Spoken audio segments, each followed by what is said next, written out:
বিসমিল্লাহির রহমানির রহিম। আসসালামু আলাইকুম। হ্যালো এভরিওয়ান, কেমন আছো সবাই? আশা করছি আল্লাহর অশেষ রহমতে সবাই ভালো আছো। আলহামদুলিল্লাহ, রবের শুকরিয়া, আমিও ভালো আছি। আজকে নিয়ে আসলাম লাইফস্টাইল আর একটা নতুন ব্লগ ভিডিও। আশা করছি অনেক বেশি ভালো লাগবে। আজকে রান্না করব পোয়া মাছ ভুনা করব, আর মুরগির পাখনা, চামড়া, মাংস সব কিছু তেলে ভেজে, এটা তেলে আগে ভেজেছি, এটা অফ ক্যামেরায় ভেজে নিয়েছিলাম। এই যে সুন্দর করে একদম মশমশা করে ভেজে নিয়েছি। এইভাবে মুরগির অবশিষ্ট অংশগুলি যদি আমরা, এতে কিন্তু প্রচুর পরিমাণে তেল থাকে। এই যে মাংসগুলি একটু দেখালাম আর কি, প্রচুর পরিমাণ তেল থাকে যেহেতু, তো ভেজে আমি তেলগুলি ফেলে দিছি। তেলগুলি কীভাবে ফেলে দিছি এটাও দেখাবো। ভেজে তেলগুলি ফেলে দিছি। তেলগুলি ফেলে দিলে পরে স্বাস্থ্যসম্মত এটা রান্নাটা হবে। অত তেল তো খাওয়া সম্ভব না, খেলে তো তেলের কী অবস্থা আমরা সবাই কম আর বেশি জানি। তা ফেলে দিয়ে তারপর যেটুকু তেল ছিল তাতেও কিন্তু বেশি দেখা যাচ্ছে। এখানে সব ধরনের মশলাপাতি দিয়ে কষিয়ে নিয়েছি। হালকা একটু অল্প পানি দিয়ে এখন মশলাটা একদম ভুনা ভুনা করে নেব। আর দেখতে থাকো, হয়তো ভালো লাগবে। দুনিয়াতে ঠকবাজ যারা, মিথ্যাবাদী, ধান্দাবাজ, এগুলি যারা, আসলে তারাই ভালো থাকে মনে হয়। আসলে কি ভালো থাকে? যে হারাম খাচ্ছে সে তো ভিতরে জানে যে আমি হারাম খাচ্ছি। আসলে কি ভিতরে শান্তি কাজ করে? কখনো সম্ভব? এই মানুষগুলি আল্লাহ পাক রব্বুল আলামিনের কাছে কী জবাব দেবে আমি তো বুঝি না, আমার মাথায় আসে না। শুধু মানুষেরটা নিব, মানুষেরটা খাবো, মানুষকে দেব না। এটা সব সব জায়গাতেই, যেমন অনলাইনে আছে, অফলাইনে আছে। এরকম মানুষ কেন এরকম হয়? এদের ভিতর কি আল্লাহ তাআলার ভয় কি আল্লাহ দিবেন না? হেদায়েত কি কখনো দিবেন না? শুধু মানুষের কাছ থেকে নেব, মানুষেরটা খাবো, কিভাবে এই চেষ্টা, এই চিন্তাই করি। এরকম কেন করি মানুষ আমরা? জানি না মানুষ কীরকম, কেন এরকম হয়। এই তো আমার মশলাটা কষানো শেষে এখন কিন্তু আমি সেই ভেজে রাখা চামড়া এবং মুরগির পাখনা, মাংস সবগুলি দিয়ে এখন কষিয়ে সুন্দর করে রান্না করব। প্রতিদিনই রান্না করি, প্রতিদিনই খাই। এই অবস্থায় যত ব্যস্ততায় থাকি, একদিনের তরকারি আর একদিনে খুব কম খাওয়া হয়। আর এতগুলি করে রান্না করি না, যেমন এই অল্প একটু রান্না করছি, দুপুরে রাতে 2 বেলা হয়ে যাবে আমার। এভাবেই রান্না করি। আর এইভাবে যদি তোমরা রান্না করে খাও, দেখতে পারবা যে কতটা মজা এবং কতটা টেস্ট হয়। লবণটা কিন্তু দিতে ভুলেই যাই, এটাই হয় বেশিরভাগই আমার সাথে। তো লবণটা আমি দিয়ে সুন্দর করে কষিয়ে এটাকে রান্না করে নেব। এই তরকারিটা যে কোনো তরকারি দিয়েও রান্না করা যাবে, মানে এই মাংসের তরকারিটা যে কোনো তরকারি দিয়ে রান্না করলে ভালো হয়। এই যে দেখো, তেলটা এখানে ফেলে দিছি। এই যে পেঁয়াজ দিয়ে দিছিলাম, তারপর দেখি যে না, তেল বেশি হচ্ছে। এত বেশি তেল তো খাবো না আমি। তারপর তো এই ফেলেই দিলাম। দেখো কত সুন্দর একটা কালার আসছে আমার তরকারি, কিন্তু এটা কিন্তু বেস্ট হয়ে গেছে। আর জ্বালান দরকার হবে না, তারপরও কিছুক্ষণ রাখবো আমি। ইচ্ছা করলে এভাবেও এখন খাওয়া যাবে।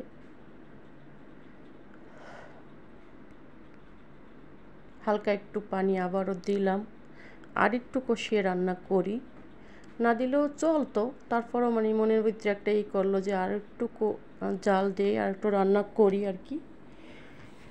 খেতে বিশ্বাস করবো না, খেতে এতটা টেস্ট হয়েছিল। এই যে দেখো, দেখতেই কতটা মজা আর কতটা লোভনীয় হয়েছে দেখো। খেতেও ঠিক তেমন বেশি মজা হয়েছিল, আলহামদুলিল্লাহ। তারপর আজকে আবার আরেকটা রান্না করব। আরেকটা রান্না হচ্ছে এই যে পোয়া মাছ ভেজে রান্না করব। একদম ভালো করে ভেজে রান্না করব। পোয়া মাছের মাথাগুলি আমি ফেলি নেই, দেখতে খারাপ লাগবে যার জন্য। এই পোয়া মাছের মাথাগুলি কিন্তু আমি খাবো না, কারণ এই পোয়া মাছের মাথায় কিছুই থাকে না। অনেক পোয়া মাছের মাথায় আমি খাই না, অনেক মাছের মাথায় আর কি খাই না। যাই হোক, এইখানে এই মাছ দুইটা কিন্তু মোটামুটি ছোট না, ভালোই বড় আছে, 2 পিস মাছই হয়ে যাবে। এই মাছটাকে আমি সুন্দর করে কেটে প্রসেসিং করে তোমার লেবু দিয়ে ইচ্ছা মতো ধুইছি। ধোয়ার পরে এখন রান্না করতেছি। এটা কিন্তু তাজা মাছ, একদম নদীর পাড়ে কোণে এই মাছটা আনা হয়েছে। নদীর পাড় থেকে উঠে ওই বাজারে বিক্রি করে, একদম তাজা। ওই বাজারটা সমস্ত মাছই তাজা মাছ, কোনো ফ্রিজের মাছ না। ফ্রিজের মাছ আছে কিন্তু আমরা ওগুলি আনি নেই, আমরা তাজাগুলি আনছি।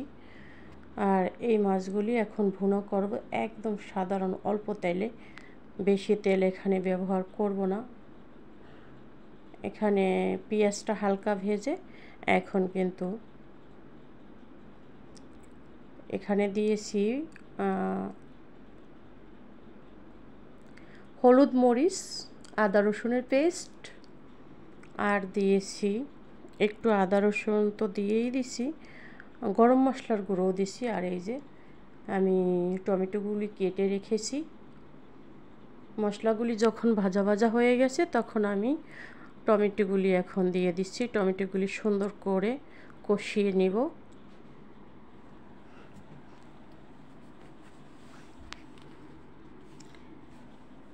এভাবেই আমি রান্না করতে বেশি পছন্দ করি, আর আমার হাজবেন্ডও অনেক ভালোবাসতো এগুলি এরকম রান্না করলে। আর ওই যে মাছের মাথাগুলি আমার খেতে ইচ্ছা করে না, কারণ ওই মাছের মাথাগুলি উনি খুব পছন্দ করতেন।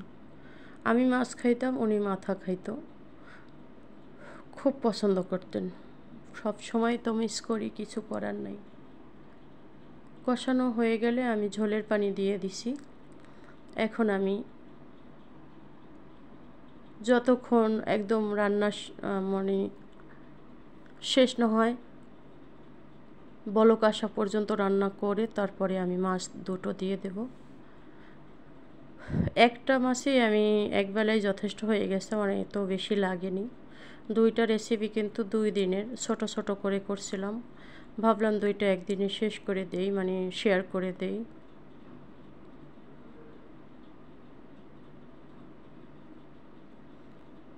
এইখানে একটা আলু দিয়ে একটা তরকারি রান্না করছি, সেটা একটুখানি ক্লিক নিলাম আর কি। এখানে ভাত হয়ে গেছে, ওখানে তরকারি ওটা হয়ে গেছে। আর এইখানে আমার এই যে মাছ এখন হতে, এই যে মাছটা একদম মাখা মাখা, অনেক অনেক মজা হয়েছিল মাছটা খেতে।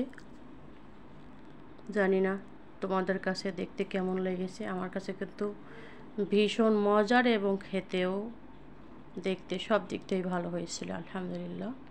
আর এইখানে গাছ থেকে কিছু, আমার টব বাগান থেকে কিছু শাক তুলে আনলাম। এই শাকগুলি আজকে চিংড়ি মাছ দিয়ে রান্না করব, এটা পরে শেয়ার করব, আজকে আর হবে না।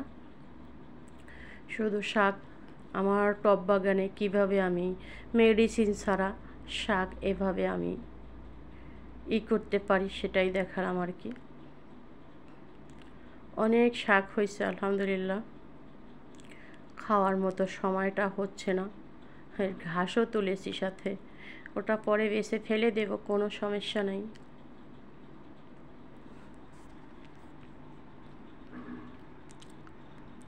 সব জায়গার থেকেই অল্প অল্প করে নিচ্ছি, অনেক ধরনের শাক হয়েছে আলহামদুলিল্লাহ। তবে আজকের আমার এই ভিডিওটা তোমাদের কাছে কেমন লেগেছে চাইলে কিন্তু জানাতে পারো। দেখো আমার কত সুন্দর সুন্দর বেগুনের গাছ হয়েছে, ফল হয়নি, ফুলে ভরে গেছে আলহামদুলিল্লাহ। দেখো কত সুন্দর সুন্দর, পুরোটা টপ একদম অনেক সুন্দর হয়েছে। এখানে তরমুজ গাছও হয়েছে, অনেক ধরনের গাছ হয়েছে আলহামদুলিল্লাহ আলহামদুলিল্লাহ। এই যে শাকগুলি তুলে নিছি।